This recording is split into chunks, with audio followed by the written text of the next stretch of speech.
Saudara DPR mengesahkan 3 rancangan undang-undang daerah otonomi baru Papua menjadi undang-undang.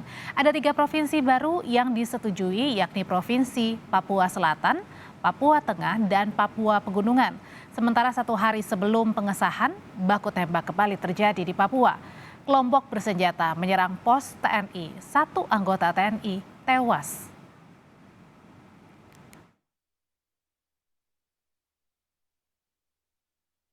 Kelompok bersenjata menyerang pos Ramil Kiwirok Satgas Kodim Yonif PR 431 di distrik Kiwirok, Kabupaten Pegunungan Bintang, Rabu kemarin. Akibat penyerangan ini, prajurit TNI atas nama Prada Beril Khalif Ar-Rahman gugur dalam kontak tembak. Pelaku penyerangan adalah kelompok bersenjata pimpinan Lamek Apleki Taplo.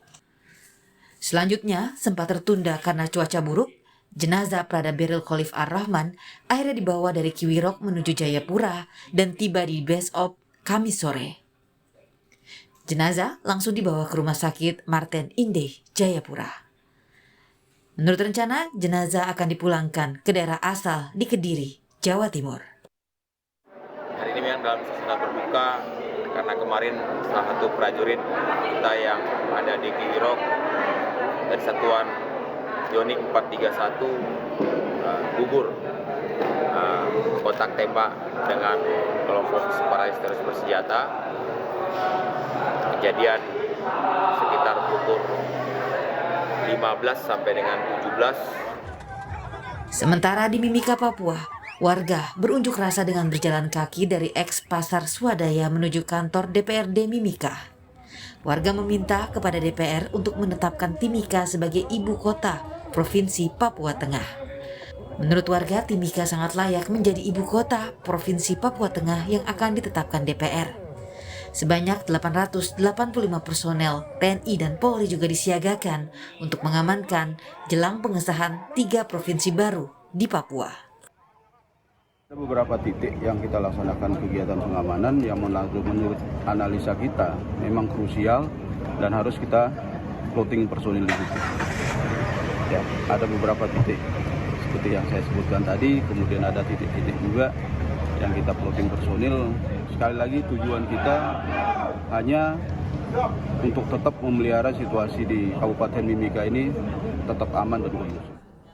Sebelumnya, jelang pengesahan 3 provinsi di Papua oleh DPR, baku tembak dan unjuk rasa terjadi di Papua.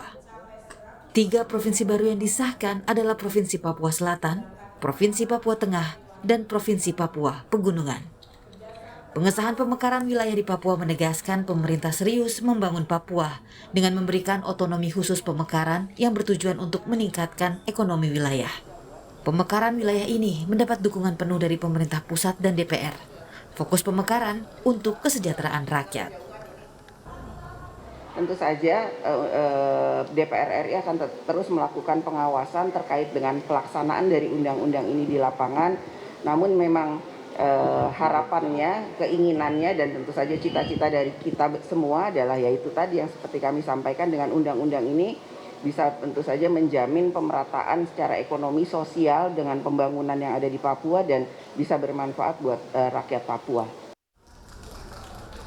Pemekaran juga diharapkan akan menjadi modal utama untuk membuka lapangan kerja baru dan dapat menyerap 80% pekerja dari orang asli Papua. Terima kasih atas kehadiran Covid.